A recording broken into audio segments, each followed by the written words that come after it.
Laurent Herblay, bonjour. Bonjour. Qui êtes-vous? Alors, j'ai 51 ans, j'ai fait une école de commerce, je suis engagé en politique depuis 1991 et j'ai notamment été à Debout la République de 2007 à 2014. J'étais le porte-parole et l'architecte du programme de Nicolas Dupont-Aignan à cette époque.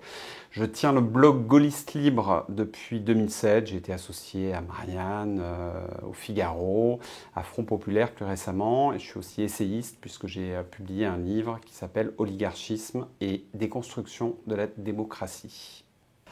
Pourquoi avoir signé cette pétition? Pour moi, c'est une évidence. Enfin, je suis pour le Frexit depuis 2011-2012 à peu près. Donc, soutenir toute initiative qui vise à promouvoir le Frexit est une évidence, surtout pour le gaulliste que je suis. Quelles sont les conséquences de l'Union européenne sur votre existence? Alors, sur mon existence, moi je vis dans une bulle, hein, donc je suis moins frappé par tous les méfaits de l'Union européenne. Mais ce que je vois que l'Union européenne fait à mon pays, c'est d'abord l'appauvrissement. L'Union européenne, en fait, transforme en terrain vague tous les pays qui en font partie, puisque tout passe, tous les produits venus de Chine, quelles que soient les règles, tous les capitaux qui donc du coup peuvent échapper au fisc, et toutes les personnes avec une migration qui n'est absolument pas adaptée à la situation de la France. Et moi, ça m'inquiète parce que ça crée de l'appauvrissement avec un pays qui achète toujours plus à l'étranger et donc qui a sa base productive qui part. Ça crée de l'insécurité. Et donc, quand on a des enfants et qui commencent à sortir, c'est un vrai souci. Donc, pour moi, l'Union européenne, ce n'est qu'une cause de souci dans ma vie. À quel moment avez-vous cessé de croire en l'Union européenne? En fait, j'y ai jamais cru, puisque j'ai voté pour la première fois le 20 septembre 1992, qui était donc lors du référendum sur le traité de Maastricht. Donc, quand on nous a proposé de faire l'Union européenne, moi j'ai voté non. Donc en fait, je n'y ai absolument jamais cru. Je n'ai jamais cru à la monnaie unique, j'ai toujours pensé que ça serait mauvais. En revanche, j'ai évolué quand j'ai repris la politique en 2007 et petit à petit, je me suis dit, en fait, il faut aller plus loin. C'est pas tout d'avoir perdu une bataille, mais en fait, on peut en sortir. Et donc, ça a d'abord été la conviction qui s'est construite progressivement qu'on pouvait sortir de l'euro, et après, dans un second temps, la conviction qu'on pouvait sortir de l'Union européenne. Quels sont les 3 reproches que vous feriez à l'Union européenne? Alors, je dirais d'abord antidémocratique. Le principe de base de l'Union européenne, c'est une remise en cause, une déconstruction de la démocratie de mille manières possibles. C'est le refus du nom des Français en 2005 et d'autres noms d'autres pays. Mais c'est toute une construction institutionnelle qui vise en fait à étouffer la voix du peuple en sortant finalement la politique monétaire du cadre démocratique, en contraignant toutes les politiques économiques de plus en plus de manières, ce qui finit en fait par pousser le bloc central dans une politique complètement absurde et dont ils ne savent pas varier.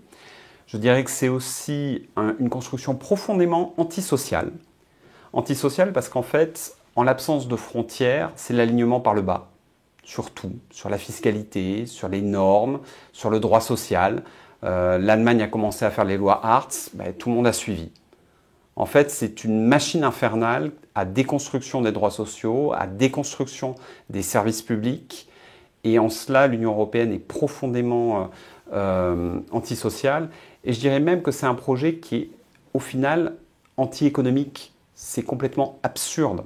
Déjà, la monnaie unique, tous les économistes un peu sérieux en 1992, de gauche comme de droite, disaient qu'il était absurde de faire une monnaie unique pour un espace qui n'est en rien une zone monétaire optimale.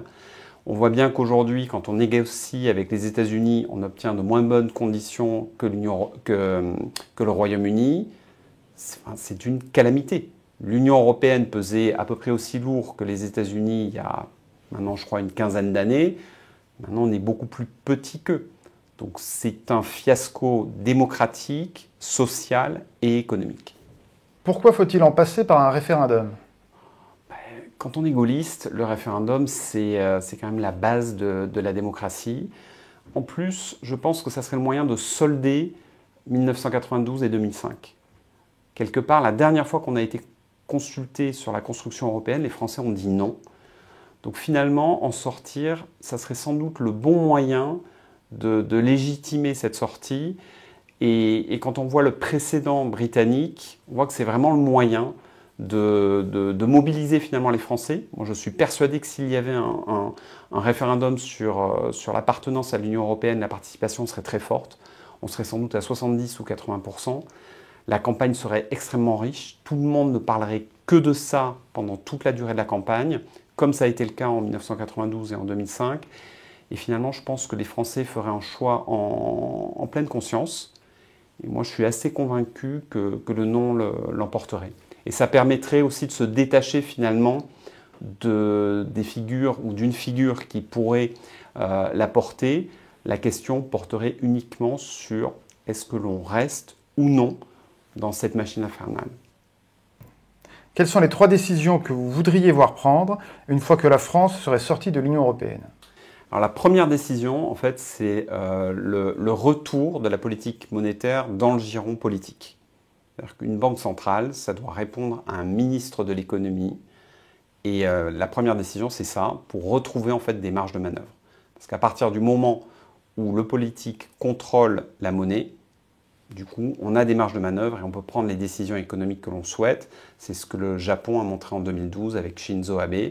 Finalement, il est sorti par le haut d'une longue crise de déflation qui avait quand même duré plus de 20 ans. C'est en ayant finalement un vrai choix de politique monétaire qui a remis le pays dans une meilleure direction. Deuxième décision, ça serait en fait le patriotisme. Le patriotisme, c'est recontrôler tout ce qui passe dans notre pays.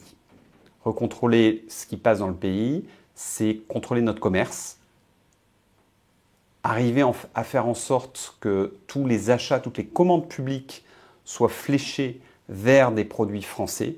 Aujourd'hui, non seulement l'Union européenne est ouverte à tous les vents, mais en plus, nous sommes les plus ouverts de tous les autres pays européens. Les Allemands et les Italiens flèchent 60% de leurs commandes publiques vers des entreprises nationales. En France, c'est 20%. Nous, on est le seul pays où les policiers vont rouler parfois dans des Ford, des Volkswagen. Ça n'a aucun sens. Donc il y a vraiment une exigence de patriotisme. Ça veut dire aussi qu'une entreprise qui fait des affaires en France doit localiser son chiffre d'affaires. Chose qui est assez ignorée.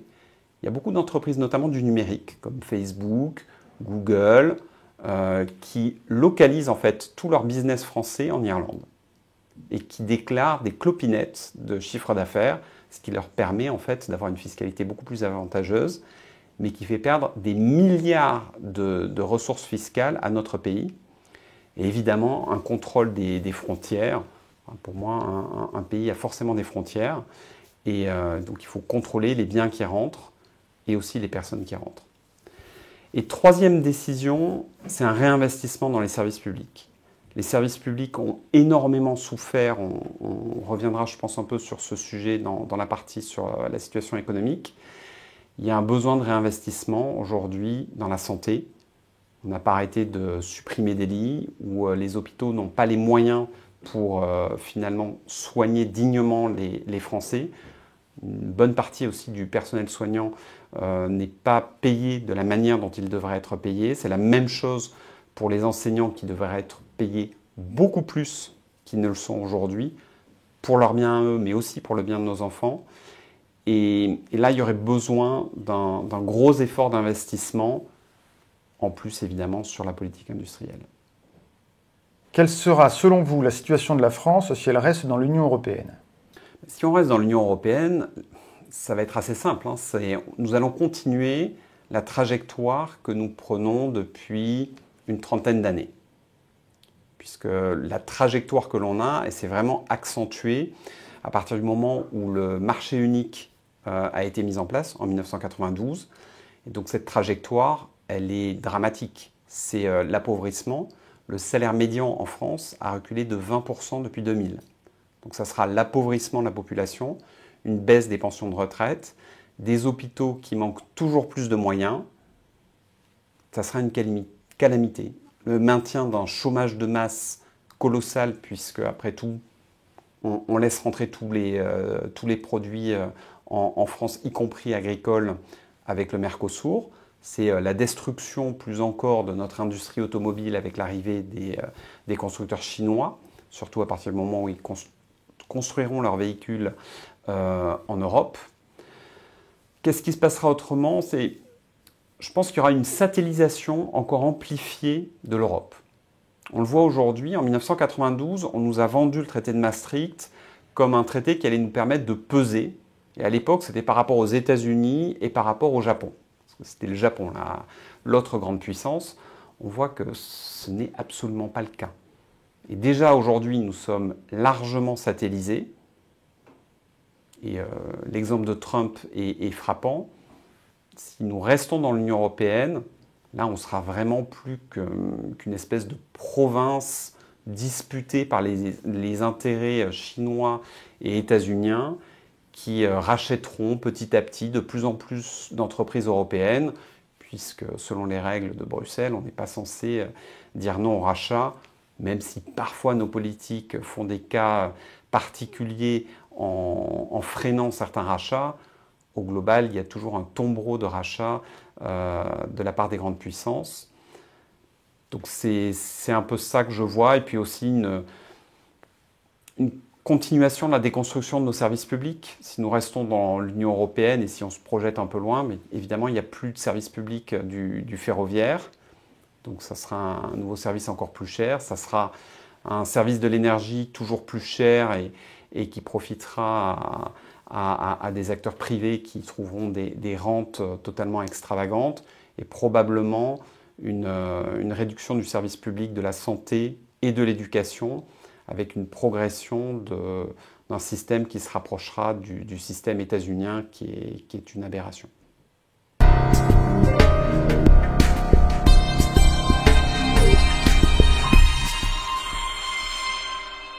Merci beaucoup Laurent Herblay de vous être prêté à cet exercice.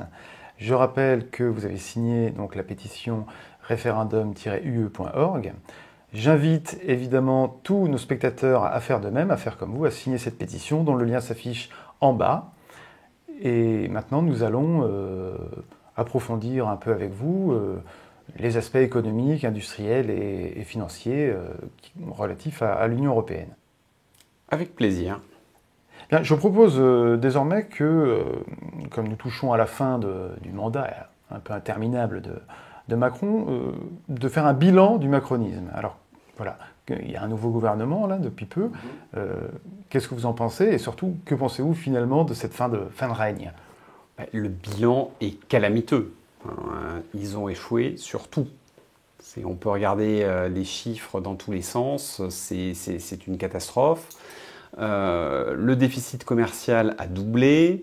La dette a beaucoup augmenté en fait, pour financer des baisses d'impôts qui n'ont pas eu l'effet pour lesquels elles avaient été mises en place. On rappelle que c'était toute la politique de l'offre qui a été démarrée par Emmanuel Macron sous François Hollande. Et à ce titre, il y a 100 milliards par an qui sont investis pour soutenir une politique de l'offre qui ne fonctionne pas. Et on était un certain nombre à dire que ça ne marcherait pas. Donc c'est un échec complet parce que baisser finalement le coût de production en France de 3, 4, 5, voire même 10%, ça n'a aucun sens quand on affronte une concurrence totale face à des pays où le prix du travail est 10 fois plus bas, en Inde par exemple, ou 3 fois plus bas dans l'Est de l'Europe. Donc baisser de 5 à 10%, en fait, ça a juste créé des déficits sans créer le moindre dynamisme économique. Après, je pourrais faire un panorama de tout ce qui ne va pas dans le macronisme, mais là, ça serait très long. Moi, je me focalise un peu plus sur les aspects économiques. On voit donc du coup la baisse du revenu médian. Donc les Français s'appauvrissent, les retraités s'appauvrissent. on voit la perte d'influence. La France est ridicule. Il n'y a que quand nous donnons de l'argent aux autres que là, pour le coup, forcément, les autres sont assez satisfaits. C'était le fameux plan Covid européen, où là, Emmanuel Macron a pu un petit peu briller. Mais bon, quand on donne 80 milliards à l'Union européenne et qu'on n'en récupère que 40, c'est pas très difficile en fait de briller sur la scène européenne. Et plus globalement, on voit que d'un point de vue diplomatique, la parole de la France est complètement effacée. Emmanuel Macron se comporte comme un enfant sur la scène internationale. Il oscille entre le chaud, le froid, notamment avec Vladimir Poutine, un suivisme très fort vis-à-vis des États-Unis, puis tout d'un coup, il ne suit plus du tout, et puis des faux pas diplomatiques majeurs, que ce soit récemment avec le roi d'Angleterre, qu'il a évidemment empoigné, ce que tout diplomate doit apprendre dans ses premières leçons de diplomatie, de même qu'il avait empoigné le Premier ministre japonais en plein Covid et qui avait 30 ans de plus que lui. Bref, je pense qu'il est la risée du monde entier. Tout le monde voit que ce n'est qu'un enfant roi. On peut parler évidemment de l'insécurité qui a considérablement augmenté malgré les moulinets de Gérald Darmanin ou de Bruno Retailleau. Enfin, je crois que ce sont les coups et violences volontaires qui ont augmenté de l'ordre de 70% depuis qu'ils sont arrivés. J'ai plus exactement les chiffres en tête, mais de mémoire, on est passé de l'ordre de 600 coups et blessures par jour à 1000. C'est-à-dire qu'il y a 400 personnes par jour en plus qui sont blessées depuis qu'Emmanuel Macron est arrivé et qu'on a des ministres de l'Intérieur LR qui s'agitent, qui donnent vaguement le change dans les médias qui sont complaisants à leur égard, mais qui, sur le terrain, en fait, n'ont absolument rien changé. On pourrait parler aussi du naufrage démographique de notre pays, avec l'effondrement du nombre de naissances. C'est vrai que c'est la même chose dans les autres pays, mais c'est un petit peu plus marqué en France, ce qui est quelque part aussi un signe que les Français ne font pas confiance à Emmanuel Macron. Dans son bilan, on pourrait parler aussi du doublement du prix de l'électricité. J'ai vérifié sur mes factures EDF, tarif bleu, entre 2018 et 2024, je l'ai posté récemment sur Twitter, on voit que le prix a très précisément doublé en seulement 6 ans. Sachant que 90% en fait, de notre électricité est produite avec des solutions dont le coût n'a pas tellement augmenté. Donc ça, ce sont les miracles de cette Union européenne et de ces techno-français qui jouent au marché et qui en fait créent des rentes juteuses pour des intérêts privés qu'ils font payer en fait par tous les ménages et aussi nos industriels qui se retrouvent après à supporter des coûts de l'énergie totalement aberrants alors que c'était une force de notre pays. À ce sujet, d'ailleurs, il y a eu récemment, la France semble avoir accepté l'espèce d'accord avec l'Union européenne, avec la Commission propose, au sujet des barrages d'EDF. Alors, c'est une histoire qui court depuis longtemps, c'est ce qui explique en grande partie que nos barrages sont, non pas à l'abandon, mais disons qu'il y a peu d'investissements qui sont faits dans l'hydraulique, alors que nous avons un potentiel très important. Là, il y a une sorte alors, les gens disent que c'est un accord, finalement, qui n'est pas si mal, etc. Quel est votre sentiment à ce sujet ? Cet accord est dans la droite ligne des politiques qui sont menées sur l'énergie depuis maintenant trop longtemps, à savoir qu'on va prendre des ressources d'EDF, qu'on va donner aux producteurs de factures, qui vont pouvoir revendre à vil prix une énergie qu'ils achètent à un prix beaucoup trop bas. Et fondamentalement, l'électricité, ça fait partie des secteurs qui sont des monopoles naturels. Et on devrait revenir à ça. Il n'y a aucune raison, finalement, pour avoir prétendument libéralisé ce marché. Sachant qu'on le libéralise, mais surtout, on le technocratise et on crée des rentes. C'est d'une complexité extraordinaire, ça coûte beaucoup plus cher. Et c'est parce qu'en fait, c'est artificiel. L'électricité, ça impose justement un contrôle public Et ça marchait beaucoup mieux quand EDF était finalement notre monopole. Nous avions une électricité abondante, peu chère, un service public qui était envié par la plupart des pays. Et ça, au nom de la folie de l'Union européenne, nous l'avons abandonné. Et ce qui est extraordinaire, c'est qu'en plus, ça n'a même pas été remis en question lors de la crise énergétique, alors que l'Espagne a remis en cause le dogme européen et est en partie sortie du marché européen, a repris la main, ce qui lui a permis de baisser ses prix de l'électricité. Même ça, même l'expérience espagnole n'arrive pas à parvenir à l'intellect probablement trop sophistiqué du bloc central qui reste sur les rails du désastre. Alors, le coût de l'électricité a considérablement augmenté, vous l'avez dit, pour les particuliers, mais encore plus, si je puis dire, pour les entreprises. On a vu que quantité d'industrie, pas forcément d'industrie, même des petits artisans, des boulangers, etc., des restaurateurs ont mis la clé sous la porte ou sont menacés de le faire. Ça termine une triste saignée de l'industrie. Je n'ai pas les chiffres en tête, mais je crois qu'il y a une dégringolade du PIB industriel et en tout cas de la part d'emploi dans l'industrie depuis que Emmanuel Macron est au pouvoir. Est-ce qu'il est possible aujourd'hui d'encore sauver notre industrie et comment ? Il est parfaitement possible de sauver notre industrie. Déjà, une des premières mesures, c'est on renationalise le marché de l'électricité, on retrouve notre avantage compétitif. Finalement, si on supprimait les producteurs de factures et qu'on revenait à un EDF monopole légitime et normal de service public, ça permettrait à nos industriels d'être beaucoup plus compétitifs par rapport à des pays qui n'ont pas du tout les mêmes sources d'énergie que nous. Ensuite, il faut mettre en place un protectionnisme ciblé. Nous avons encore quelques filières d'excellence, heureusement, qui se maintiennent, mais il y a un certain nombre de filières que nous pourrions reconstruire en ciblant notre protectionnisme, secteur par secteur. Il ne s'agit pas sans doute de le faire à la manière de Trump qui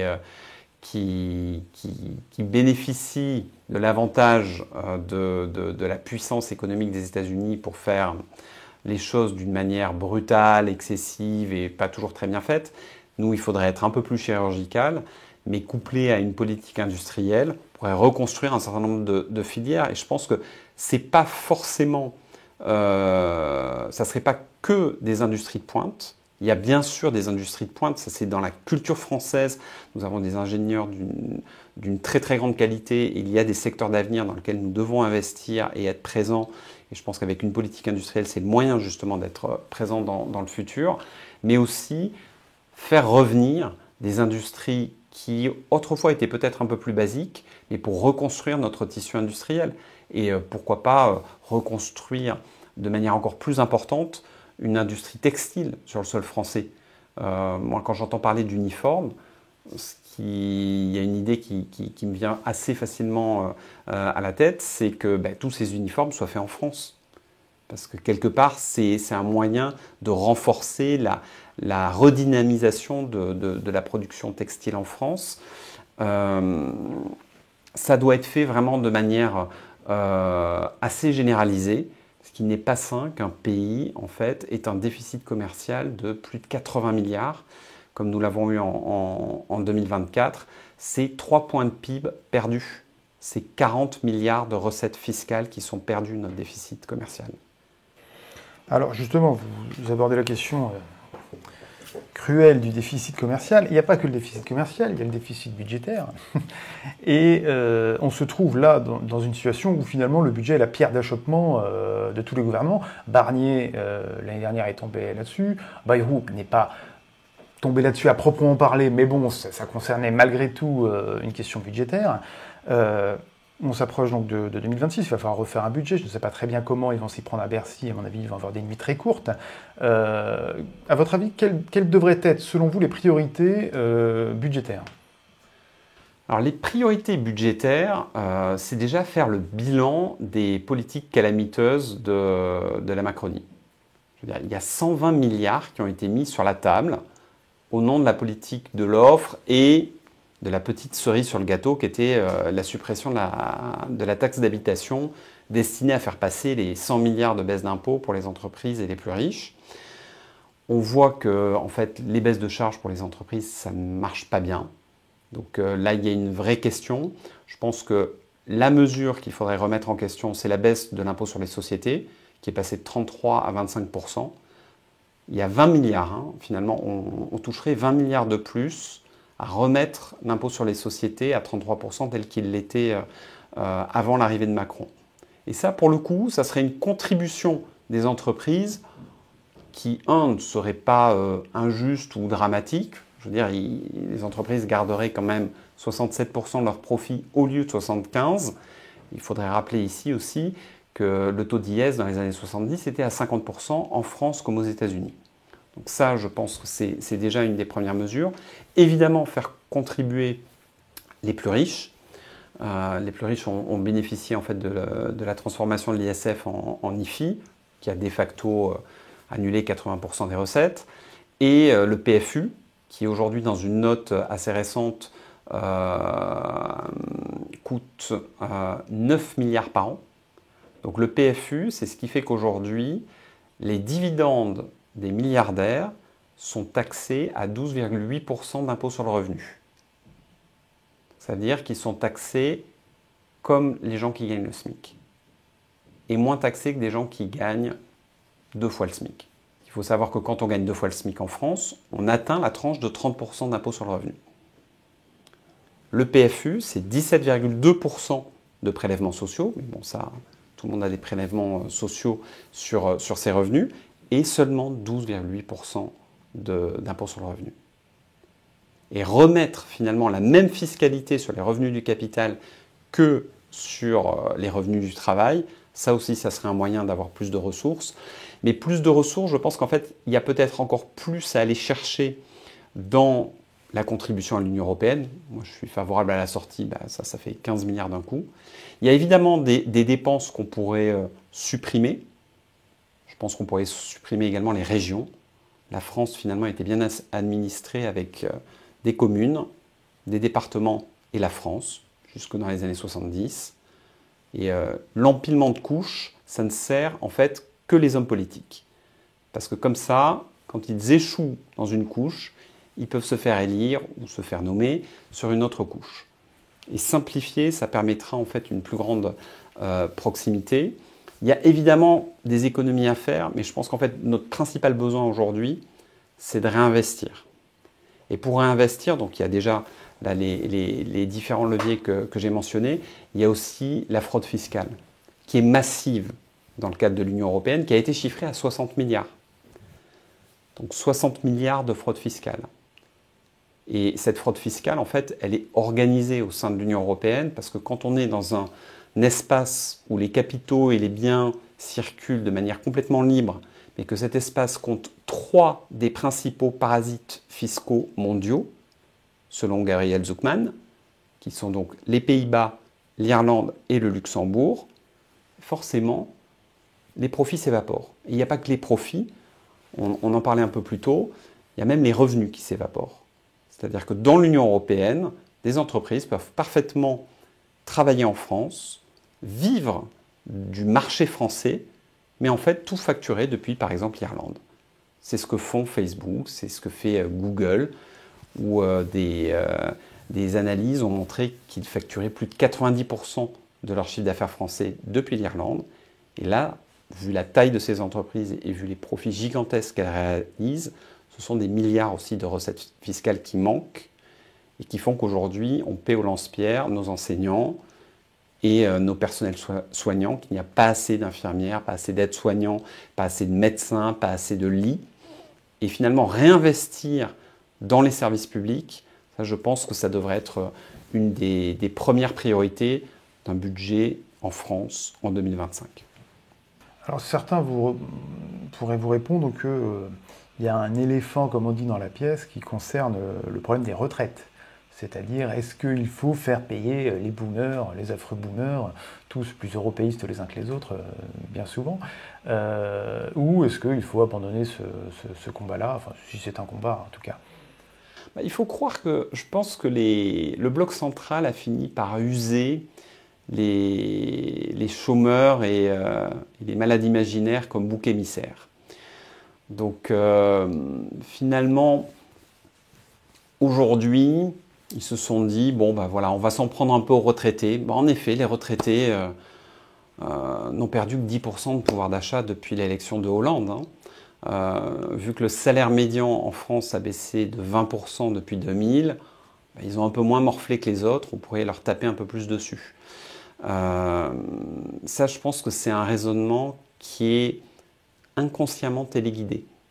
Ce qu'il faut savoir, c'est que les retraites, c'est aussi un énorme marché.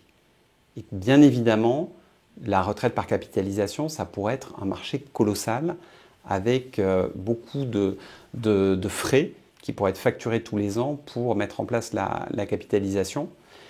Et donc, les gens qui parlent pour la capitalisation ne sont peut-être pas totalement neutres dans leur façon d'en parler. Et je pense qu'en fait, les retraités ont déjà été largement mis à contribution. D'abord, ils ont déjà perdu 10% de pouvoir d'achat depuis un peu plus d'une dizaine d'années, ce qui est quand même pas rien. Enfin, quand on gagne pas une grosse retraite, c'est pas beaucoup. Mais quand on lit le rapport du corps, ce qu'on voit, c'est que les mesures, tant la réforme Touraine que la réforme Borne, vont à nouveau les mettre à contribution à hauteur de 15%. Le scénario central du corps dit aujourd'hui que les retraités, je crois, je ne sais plus si c'est en 2050 ou en 2070, ne toucheront plus que 85% du revenu moyen ou médian, du revenu moyen, pardon, des Français. Et donc à 85%, là, nos retraités, ils finiront plutôt dans la deuxième division européenne. Donc en fait, les mesures ont déjà été prises. Vouloir rajouter quelque chose aujourd'hui, c'est complètement fou. Et sur les retraites, il y a un autre point que je voudrais aussi ajouter, c'est qu'en travaillant un peu sur les chiffres du corps, il faut savoir que les déficits qui sont prévus à horizon 2070 ne sont pas réalistes. Ils ne sont pas réalistes parce qu'en fait, le corps a gardé des hypothèses d'accroissement d'espérance de vie qui sont complètement infirmées par l'infléchissement qu'il y a dans l'évolution de l'espérance de vie des Français. Maintenant, les femmes ne gagnent quasiment plus d'espérance de vie. Certes, les hommes continuent à en gagner parce qu'on était assez loin des femmes, mais les scénarios du corps, et le corps a un scénario un peu, comment dire, avec une hypothèse démographique que je juge beaucoup plus réaliste. Là, le régime, il est équilibré en 2070, avec les réformes Borne et les réformes Touraine. C'est un mauvais moment à passer, quoi. Non, je pense qu'en fait, mon point de vue, c'est pas qu'il faut forcément tondre les retraités. C'est au contraire, je pense que si on réinvestit dans les services publics et si on réinvestit, on assure le redémarrage économique de notre pays, le redémarrage industriel, alors il sera possible d'abord d'arrêter la perte de pouvoir d'achat des retraités, à minima, en tout cas, au moins sécuriser leur pouvoir d'achat à l'avenir. Ça me semble une priorité assez légitime. Et je ne crois pas du tout au système de retraite par capitalisation, parce que tous ceux qui en parlent aujourd'hui parlent alors qu'on est en haut de cycle. Donc c'est facile de dire, voilà, la retraite par capitalisation, c'est merveilleux, quand toutes les bourses sont à des niveaux extravagants. Et qu'est-ce qui se passe si demain on a un crash?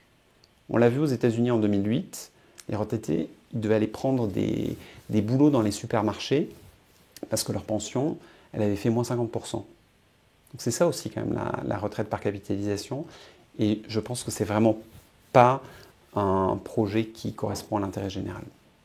Un autre projet qui peut un peu menacer l'intérêt général, c'est celui qui est dans les tuyaux, enfin qu'on murmure d'une mise sous tutelle de la France par le FMI. On sait qu'il y a déjà une procédure engagée de la part de la Commission européenne contre la France pour déficit excessif. Enfin, je crois que c'est déficit aggravé même, parce que celle pour déficit excessif était déjà en cours, ça avait été suspendu pendant le Covid, et puis ensuite ça avait été un peu atténué, mais c'était reparti.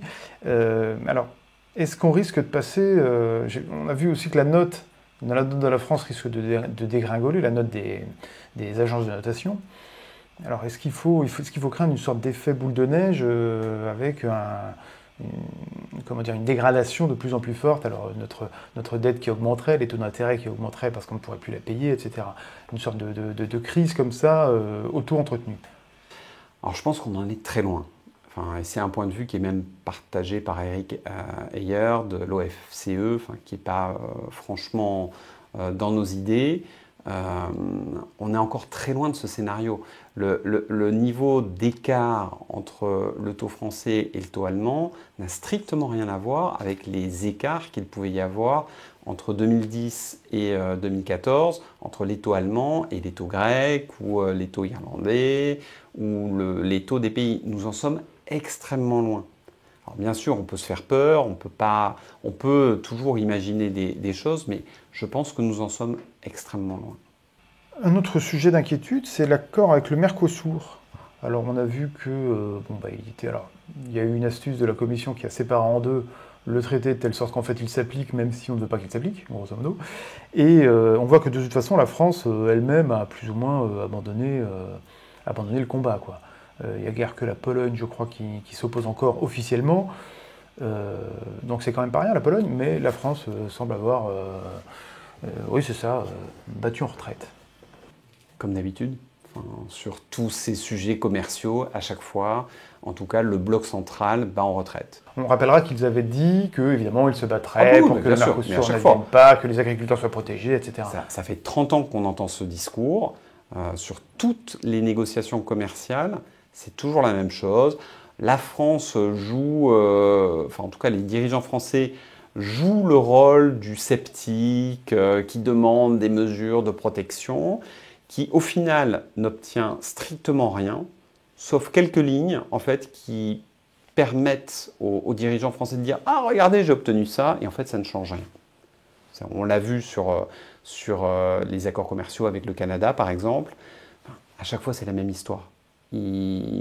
Évidemment, comme ils savent que les Français sont fondamentalement hostiles à ces accords de libre-échange, ils jouent la comédie et après, à chaque fois, en fait, ils l'acceptent. Mais leur logiciel interne, c'est libre circulation des biens, des capitaux et des personnes. Donc, pour eux, c'est le bien.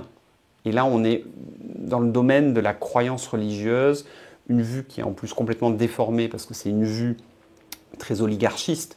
Finalement, d'un point de vue de l'oligarchie, en effet, c'est un peu pratique. Bon, il devrait quand même voir aujourd'hui que d'un point de vue sanitaire, ça pose d'énormes questions parce qu'on n'a pas du tout les mêmes normes sanitaires. Mais même ça, ils s'en fichent.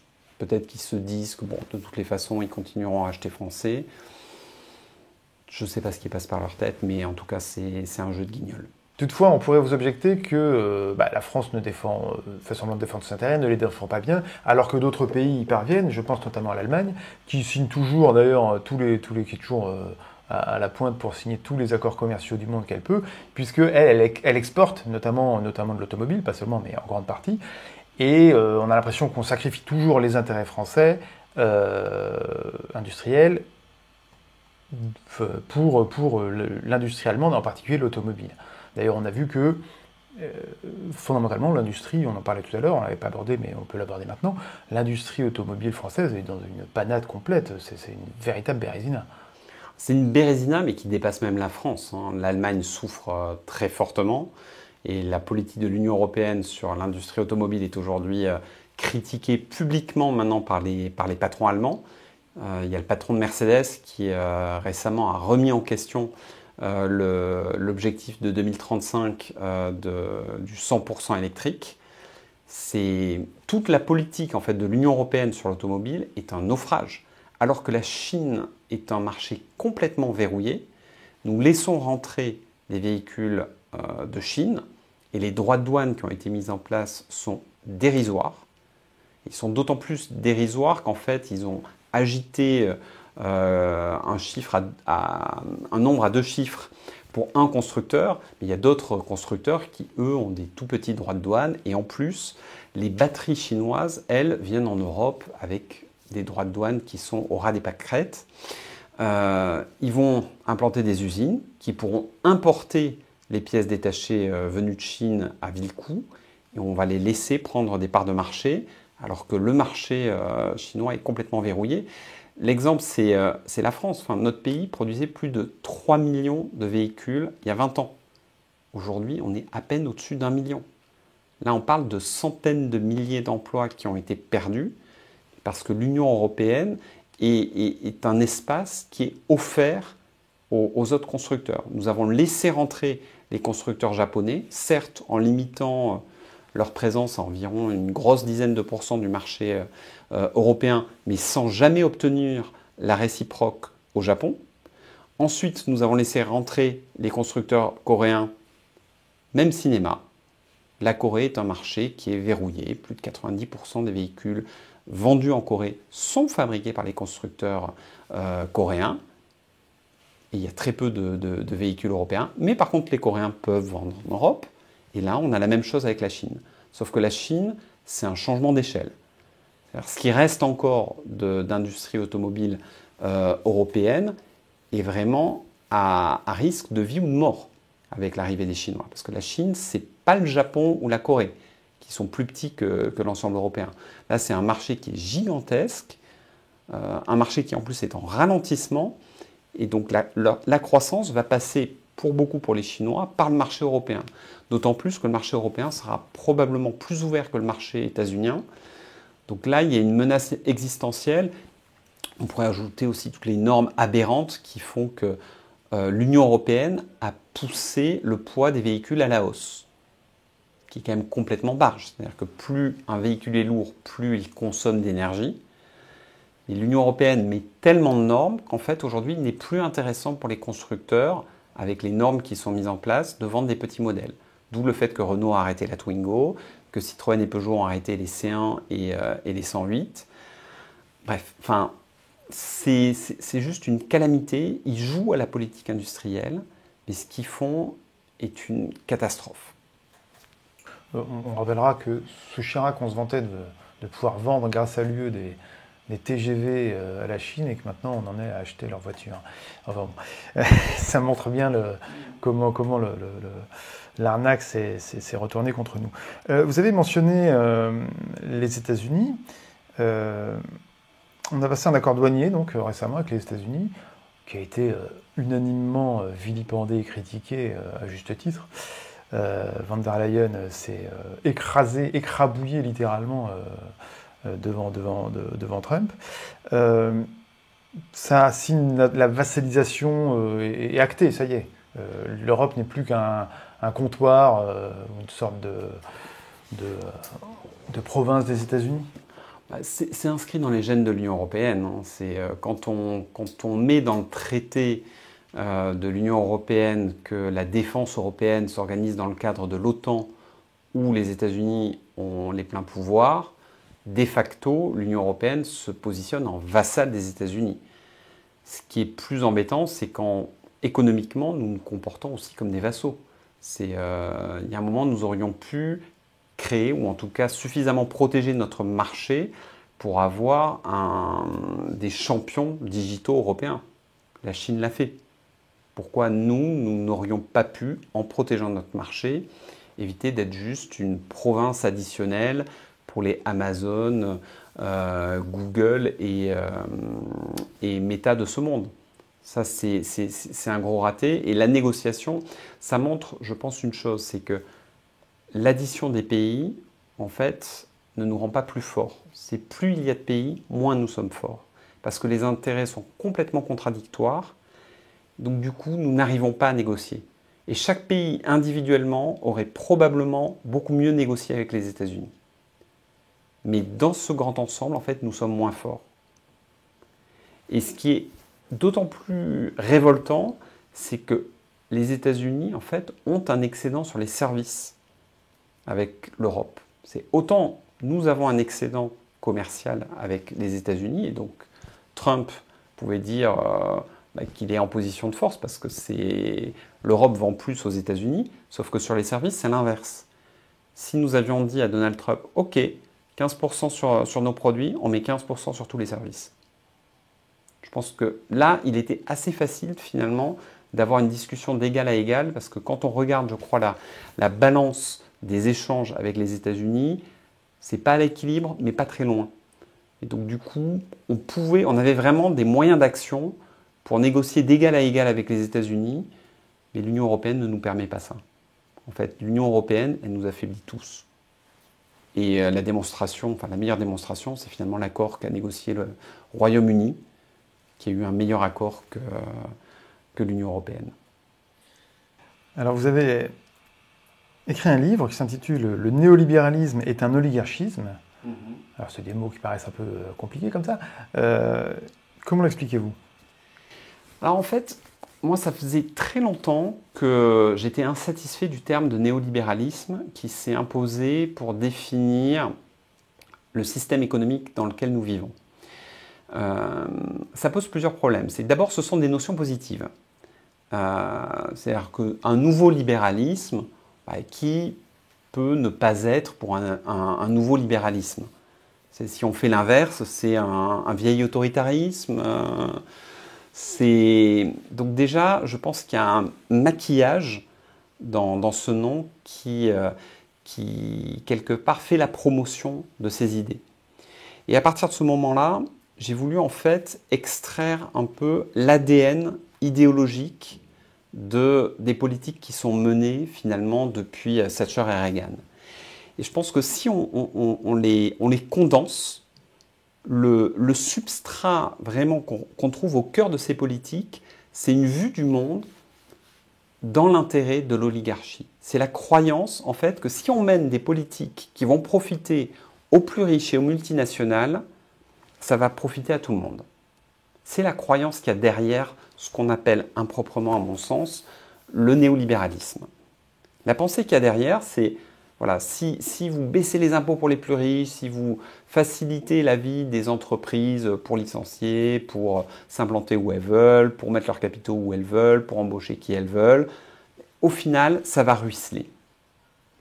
Sauf qu'en fait, ce que montrent tous les économistes un peu sérieux, c'est que ça ruisselle jamais. La seule chose que ça réalise, c'est qu'en fait, ça ne profite qu'à une toute petite minorité de la population. Et donc l'oligarchisme, c'est une politique qui est conçue en fonction des intérêts, en tout cas des plus riches et des multinationales, avec le but théorique de profiter à tout le monde.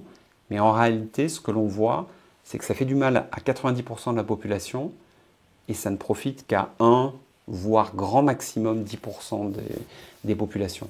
Et ça, ce sont les travaux de Piketty, Landé et compagnie qui le montrent, avec cette espèce de déformation absolument extraordinaire de la répartition des revenus ou du capital. Donc c'est pour ça que j'ai voulu l'appeler oligarchisme. Et après, je pense qu'il y a aussi une dimension politique. Le néolibéralisme, c'est aussi une déconstruction de la démocratie. Ce n'est pas la dictature, c'est quelque chose de beaucoup plus sournois, de beaucoup plus progressif. C'est une déconstruction petit à petit des démocraties. Et ça se fait morceau par morceau. D'abord, il y a eu la politique monétaire. Dans les années 80, comme il y avait eu de l'inflation dans les années 70, on a dit, voilà, la politique monétaire, maintenant, il ne faut plus que ce soit les politiques qui s'en occupent. Donc, pof, ça sort du cadre démocratique. Et en fait, c'est petit morceau par petit morceau, il y a de plus en plus de règles qui sont fixées et qui contraignent les politiques publiques. Il y a tous les tribunaux d'arbitrage qui placent finalement sur le même ordre les intérêts des multinationales et des États. Les multinationales peuvent poursuivre aujourd'hui un État pour une politique anti-tabac. Ça a été fait par Philip Morris dans quelques pays. Et donc il y a petit à petit une remise en cause en fait, de choix démocratiques qui sont inscrits, notamment d'ailleurs dans les traités de libre-échange, évidemment dans les traités comme l'Union européenne, où on prétend contraindre les choix politiques, où on nous dit, voilà, l'électricité maintenant c'est plus un service public, et on a des politiques qui suivent, pareil, on va détruire le service public ferroviaire, pourtant les Anglais reviennent dessus, si les Anglais reviennent sur la privatisation du transport ferroviaire, c'est une ânerie. Mais nous, on continue. Et en plus, il y a les journalistes qui s'extasient quand Trenitalia ouvre une nouvelle ligne et oublie de dire qu'accessoirement, il paie des péages beaucoup moins importants que la SNCF. on est dans un monde, dans un dogme, et qui déconstruit petit à petit la possibilité d'action des citoyens, jusqu'à ce que les citoyens renversent la table. Moi, c'est ce que j'espère, et dans l'Union européenne, ça passe par une sortie. Très bien. Et vous êtes connu sous le pseudonyme de gaulliste libre. Alors pourquoi avoir choisi d'abord ce pseudonyme? Pourquoi y avoir ajouté libre? Et ensuite, qu'est-ce que selon vous devrait être le gaullisme à notre époque, en 2025? Alors, gaulliste, c'est parce que très rapidement, je me suis senti gaulliste. Ça n'a pas été le cas au tout début de mon engagement politique. C'est après, en fait, le débat sur le traité de Maastricht, où j'ai beaucoup écouté Philippe Séguin et Jean-Pierre Chevènement. Et c'est par eux, en fait, que j'ai découvert le général de Gaulle, qu'après j'ai lu les livres, que je me suis renseigné. Et donc l'identité gaulliste, elle s'est construite à ce moment-là. Et pourquoi j'ai choisi libre? C'est parce que moi, j'ai toujours conçu mon engagement politique comme un engagement où je garde une parole libre. Et